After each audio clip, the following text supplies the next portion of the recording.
So today's topic for discussion is this active transport. So in previous discussion, we read about osmosis and diffusion. See, wherever I mention osmosis and diffusion, I never mention the use of energy. Okay, this movement, whether it is the movement of solute or the movement of solvent, it is free movement in the direction of concentration gradient. What is concentration gradient? From their higher concentration to lower concentration, right? But when we talk about active transport, so active transport, the word active means, you tell me what is the meaning of active, literal meaning of active. You tell me what is the literal meaning of active. The literal meaning of active is, my voice is breaking, my voice is breaking.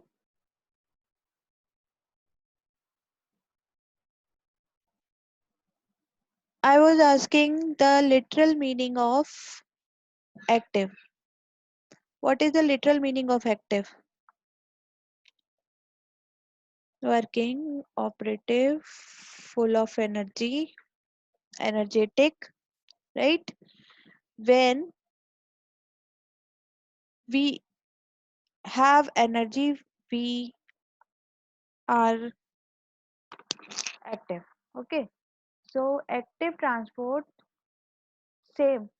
If you compare it with literal meaning, same.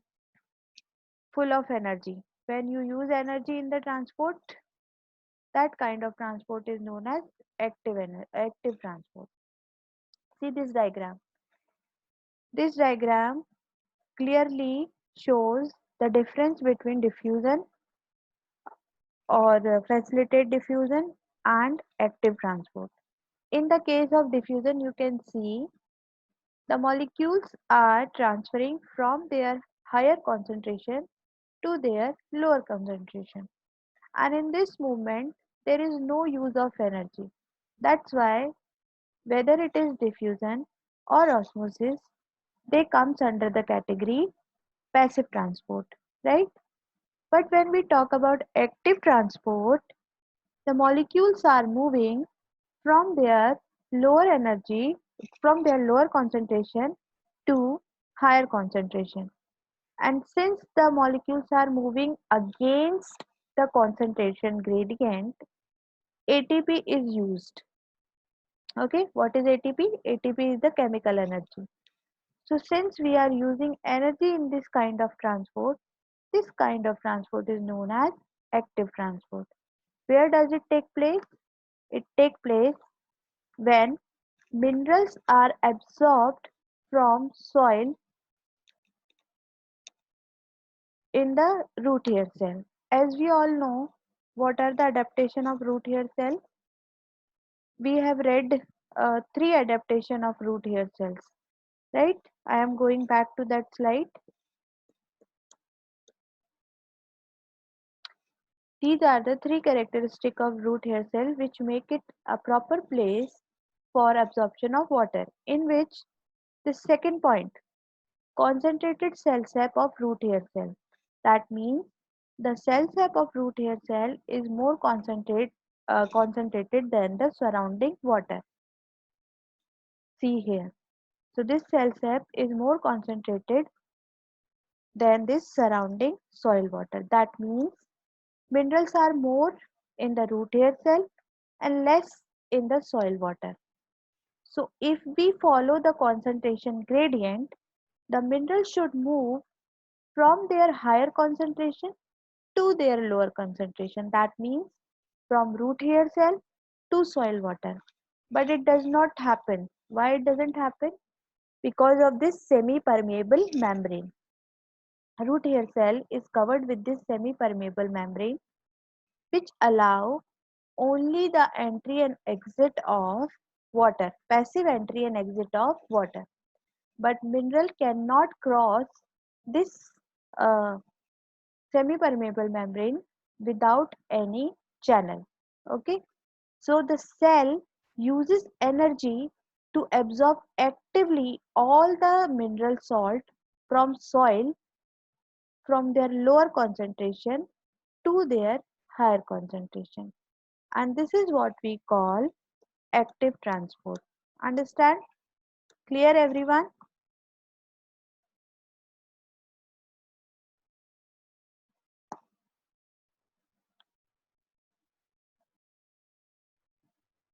100 people are attending this class and hardly 10 people are answering me. What is the use of rest 90? Are you not listening?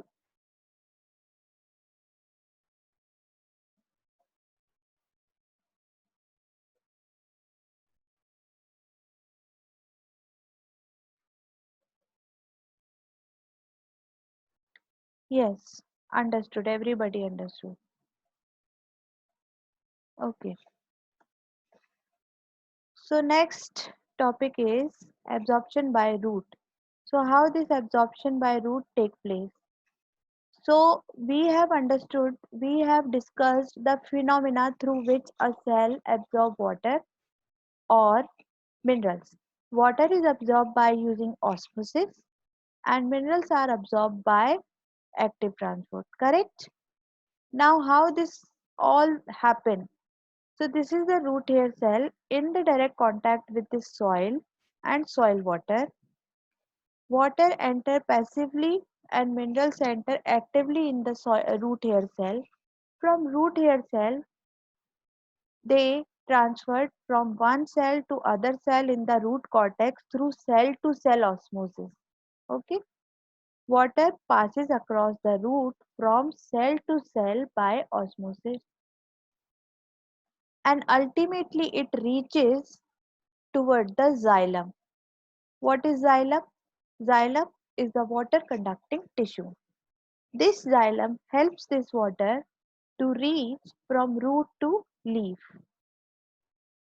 Harsh is saying my voice is not clear. My voice is clear or not? Please respond everyone.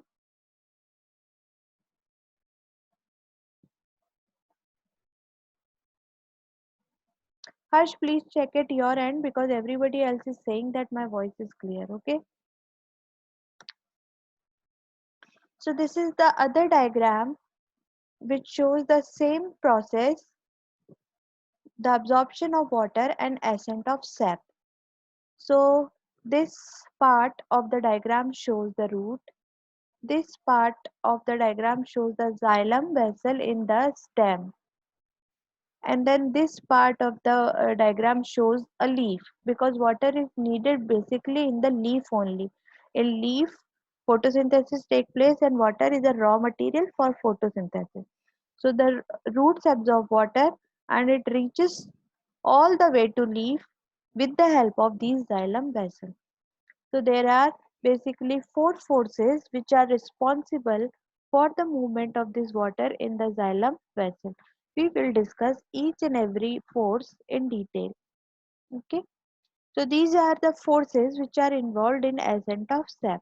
The very first force is root pressure. What is root pressure? I am going back to that diagram again. See this diagram.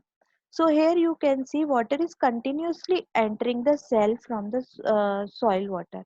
Okay, and these water molecule pushes each and every other water molecule so that the water molecule can reach up to xylem. This pushing force, which is generated by the continuous absorption of water by the root, is known as root pressure. What is root pressure? Pushing force generated due to the continuous absorption of water through the root. Okay, so this is the very first force which is required for ascent of sap. So I am reading it for you. What is root pressure? Root pressure, it is the transverse osmotic pressure within the cell of root system that cause sap to rise through the plant stem to the leaf. In small plants like tomato, herbs basically, annual plants, where plants do not reach to a long height, where the plants are very small in height, there this root pressure is enough to reach the water from root to leaf. But there are very uh, l- long trees in the nature. Okay, eucalyptus trees are there, and many gymnosperms are there, and many other trees are there. We who has a long height. So in that case, this root pressure is not enough for water to reach from root to leaf. In that case, these other three processes helps in this ascent of sap: cohesion and adhesion. See, cohesion is the attraction force between two similar molecules. So water shows this cohesion. That's why water always flow in a stream. You never see one water molecule separate from other water molecule, because all the water molecules are attracted toward each other through this cohesive force. Adhesion is the force when two different molecules attract each other. When we were discussing the imbibition, I told you that cellulose is a hydrophilic substance, and xylem vessels, which are made up of dead cells, their lining is made up of cellulose only.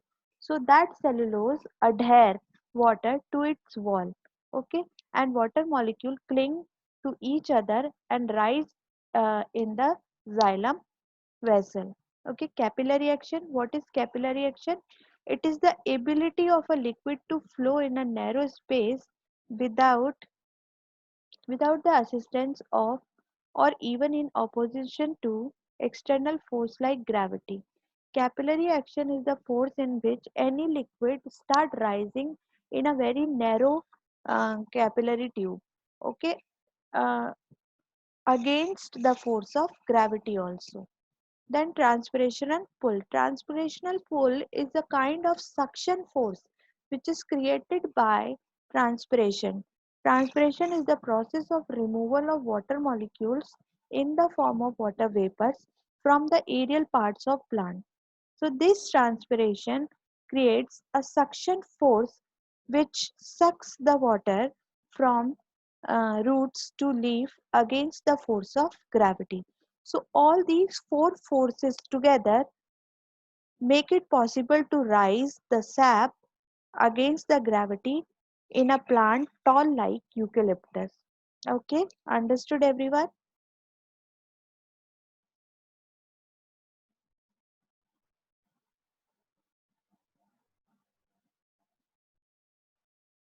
No, Manu, osmosis is the movement of water only. Minerals are moved through active transport.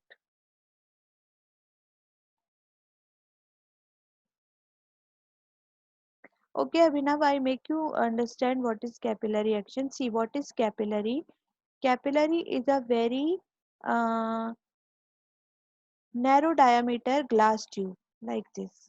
Okay, when this capillary is dipped in a beaker filled with water or any other liquid, the liquid itself start rising inside the capillary, and it reaches up to a certain level. This nature of water to rise in the narrow tube against the force of gravity is known as capillary action. And since xylem vessels are also very narrow vessels, so water start rising inside the xylem vessel due to this capillary action. Understood, Abhinav?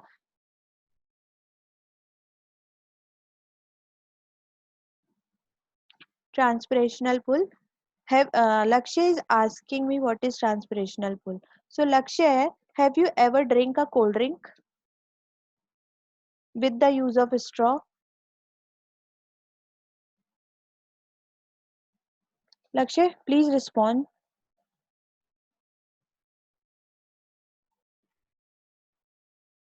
Yes. So how do you drink a cold drink with the help of a straw? Do you suck the cold drink in the straw? At the upper end, you suck with the help of your mouth, and cold drink rises in the straw, right? right or not? Yes. So this is what the suction pull. Okay, suction force is the force which pulls something in in a tube like structure. Okay, so that suction force is created by transpiration. What is transpiration? Transpiration is the removal of water vapors from the aerial parts of the plant. Okay, so this is what we call transpirational pull. So what happened, Amuk? You are joined or not? You are right now in the class.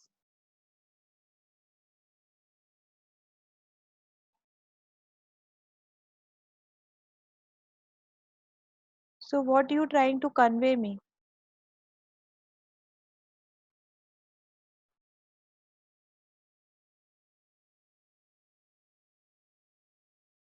Okay. So any confusion in all these four forces?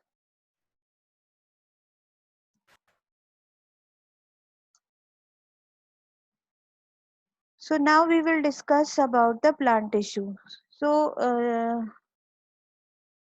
in the syllabus of this chapter are only the xylem and phloem, discussion of xylem and phloem. But I am giving you a small revision of all the plant tissues. Okay. So basically, the plant tissues are divided into two categories: meristematic tissue and permanent tissue. Meristematic tissue are the tissue which used to divide throughout the life. These are the only dividing tissue in a plant. These are again of three type: apical meristem, then lateral meristem, then intercalary meristem. Okay. Then permanent tissue is again of two types: simple permanent tissue and complex permanent tissue. Simple permanent tissue is again divided into three types: parenchyma, collenchyma, and sclerenchyma. Then complex tissue, which are also known as vascular tissue. And why do they known as complex tissue? Because they are made up of different type of cells. Okay, so these tissues are xylem and phloem. Xylem is the water conducting tissue and phloem is the food conducting tissue. Xylem is made up of these four components: tracheids, vessel, xylem fibers, and xylem parenchyma, out of which only the xylem parenchyma are the living cells. Other three are the dead cells only. So xylem is made up of mainly dead cells. And phloem is made up of only mainly living cells. These components are of phloem: sieve tube, phloem parenchyma, phloem fiber, and companion cell. Out of which only phloem fibers are the dead cells, other three are the living cells. Okay. So now let's discuss xylem and phloem in detail. So what is xylem? Xylem is the water conducting tissue. Yes, Lakshay, simple tissue are made up of one type of cell and complex tissue are made up of different type of cells. Okay. So xylem transport water and minerals from root to leaf, contain two type of conducting cell, that are tracheids and vessel elements. Okay. So these are the vessel element, diagram of vessel elements, and this is the diagram of tracheids. What is the difference between tracheids and vessel elements? So tracheids are the part of xylem. These are elongated, narrow, tube-like dead and empty cell with hard, thick, lignified wall with large cell cavity. Okay, they have tapering ends. You can see like this. Okay, vessels are cylindrical tubular structure. They are cylindrical structure formed of a row of cell placed end to end. The vessel cells are connected by means of plates with pores through which water moves upward. Tracheids found alone in the wood of ferns and gymnosperm. Ferns and gymnosperm are the primitive type of plants, and tracheids are mainly found in the ferns and gymnosperm only. Vessels are mainly found in the angiosperm such as mango tree, and most of the plant which you see around you. Tracheids main conduction of water and mineral and give mechanical support to the plant body, and vessels same, the conduction of water and mineral from root to leaf and give mechanical support and important function are the important function of vessel. Okay, so basically you can compare the diagram. You would understand the difference between uh, tracheids and vessels.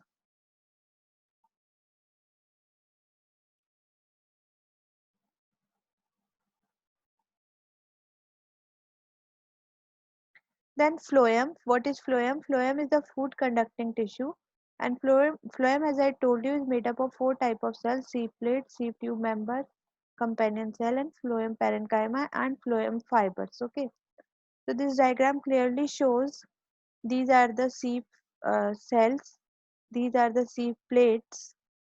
They are surrounded by companion cell.